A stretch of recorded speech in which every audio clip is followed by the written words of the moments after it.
ನಿಮ್ಗೆಲ್ಲರಿಗೂ ನನ್ನ ಅಭಿನಂದನೆ ಶುಭಾಶಯ ಸಲ್ಲಿಸಿಕೊಂಡು ಈ ಸಲ ಮತ್ತು ಮುಂದಿನ ಅಧಿವೇಶನ ನಾವು ಕೂಡ ಇವತ್ತು ಒಂದು ಆಲೋಚನೆ ಮಾಡಿದ್ದೇವೆ. ನಮ್ಮ ರಾಜ್ಯ ಮಟ್ಟದಿಂದ ಯಾರಾದರೂ ಇವತ್ತು ಜರ್ನಲಿಸಮ್ ಮತ್ತು ಲಾ ಸ್ಟೂಡೆಂಟ್ಸ್ ಏನಾದರೂ ನಮ್ಮ ಅಸೆಂಬ್ಲಿ ನೋಡಲಿಕ್ಕೆ ಬರೋದ ಮತ್ತು ಒಂದು ದಿವಸಕ್ಕೆಲ್ಲ we are planning to select ಒಂದು ಟೋಟಲ್ ಎಂಟೈರ್ ಸ್ಟೇಟ್ ಅಲ್ಲಿ 150 students where they will give the pass full day and pass to access the library. So session ಆಗುವ ಸಂದರ್ಭದಲ್ಲಿ ಅವ್ರಿಗೆ 24 ನಾವು ಎಂಟೈರ್ ಸೆಷನ್ ಅಲ್ಲಿ ಕೂತ್ಕೊಳ್ಬಹುದು, ಅಸೆಂಬ್ಲಿಯಲ್ಲಿ ಅಲ್ಲಿ ಇಲ್ಲಿ.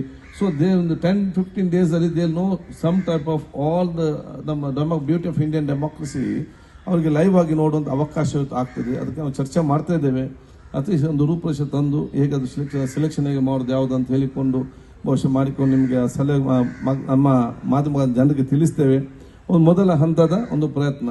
ಎರಡನೇದು ಒಂದು ಟ್ರೈನಿಂಗ್ ಕೋರ್ಸ್ ಮಾಡಬೇಕಂತ ಇದೆ, 1 ವರ್ಷದ್ದು 6 month theory 6 month practical. So ಯಾರೆಲ್ಲ ಇವತ್ತು ಡಿಗ್ರಿ ಮುಗಿಸಿ ಬರ್ತಾರೆ, ಯಾಕಂತ ಹೇಳಿದರೆ ಇವತ್ತು ಒಬ್ಬ ಡಾಕ್ಟರ್ ಆಗಬೇಕಾದ್ರೆ ಮೆಡಿಕಲ್ ಕಾಲೇಜ್ ಸಿಗ್ತದೆ, ಒಬ್ಬ ಇಂಜಿನಿಯರ್ ಆಗಬೇಕಾದ್ರೆ ಇಂಜಿನಿಯರಿಂಗ್ ಕಾಲೇಜ್ ಸಿಗ್ತದೆ, ಒಬ್ಬ ಜರ್ನಲಿಸ್ಟ್ ಆಗಬೇಕಾದ್ರೆ ಜರ್ನಲಿಸಮ್ ಕಾಲೇಜ್ ಸಿಗ್ತದೆ, ಒಬ್ಬ ಉತ್ತಮವಾದ ಪ್ರತಿನಿಧಿ ಆಗಬೇಕಾದ್ರೆ ಇಲ್ಲಿ ಯಾವ ಕಾಲೇಜು ಇಲ್ಲ, ಯಾವ ಶಾಲೆ ಇಲ್ಲ, ಯಾವ ಸಂಘ ಸಂಸ್ಥೆಗೂ ಇಲ್ಲ.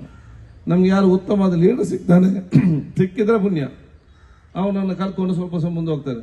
ಗ್ರಾಚಾರಕ್ಕೆ ಬೇಡದ ಲೀಡರ್ ಸಿಕ್ಕಿದ್ರೆ ಅವನು ನೋಡಿಕೊಂಡು ಇವನು ಕೂಡ ಅದೇ ರೀತಿ ಆಗುವಂತ ವಿಚಾರ ಕೂಡ ಇವತ್ತು ಆಗ್ತದೆ. ಆದ ಕಾರಣ ಈ ರೀತಿ ಒಂದು ಆಲೋಚನೆ ಇದೆ, ಅದು ಮುಂದಿನ ದಿನದ ಖಂಡಿತ ಅದನ್ನು ಅನುಷ್ಠಾನ ಮಾಡ್ಕೊಂಡು ಹೇಳಿಕೊಳ್ತಾ ನಿಮ್ಮೆಲ್ಲರ ಆಶೀರ್ವಾದ ಸಾಕು ನಾವಿತ್ತು ಬೇಡಿಕೊಂಡು ನಿಮ್ಗೆಲ್ಲರಿಗೂ ನಾನು ವಿಶೇಷ ಸಲ್ಲಿಸಿ ನಾನು ನಿಮ್ಮ ಮುಖಾಂತರ ಇಡೀ ನಮ್ಮ ಪತ್ರಿಕಾರ ಮಾಧ್ಯಮ ಇರಲಿ, ಪ್ರಿಂಟ್, ಸೋಷಿಯಲ್ ಎಲ್ಲ ಮಿತ್ರರಿಗೆ ಕೂಡ ನನಗೆ ಮತ್ತು ನನಗೆ ವೈಯಕ್ತಿಕವಾಗಿ ಆಗಿಂದಾಗಿ ಸಲಹೆ ಸೂಚನೆ ಮಾರ್ಗದರ್ಶನ ನಾನು ಕೊಟ್ಟು ನಾನು ಇಂಪ್ರೂವ್ ಮಾಡಲಿಕ್ಕೆ, ನಾನು ಎಲ್ಲಿ ಅದು ತಪ್ಪೇನೆ ಅಂತ ಗೊತ್ತಾದಾಗ ನನ್ನನ್ನು ಕರೆದು ನನಗೆ ಅದನ್ನು ಸರಿಪಡಿಸುವಂತ ಒಂದು ಕೊಟ್ಟ ಸಲಹೆಗಾರ ಎಲ್ಲರಿಗೂ ಕೂಡ ನಾನು ನೆನಪಿಸಿ ನನ್ನ ಕೃತಜ್ಞತೆ ಸಲ್ಲಿಸಿ ನನ್ನ 2 ಮಾತು ಮುಗಿಸಿ ಈ ಕಾರ್ಯಕ್ರಮ ಉದ್ಘಾಟಿಸ್ತೇನೆ. ಜೈ ಹಿಂದ್, ಜೈ ಕರ್ನಾಟಕ.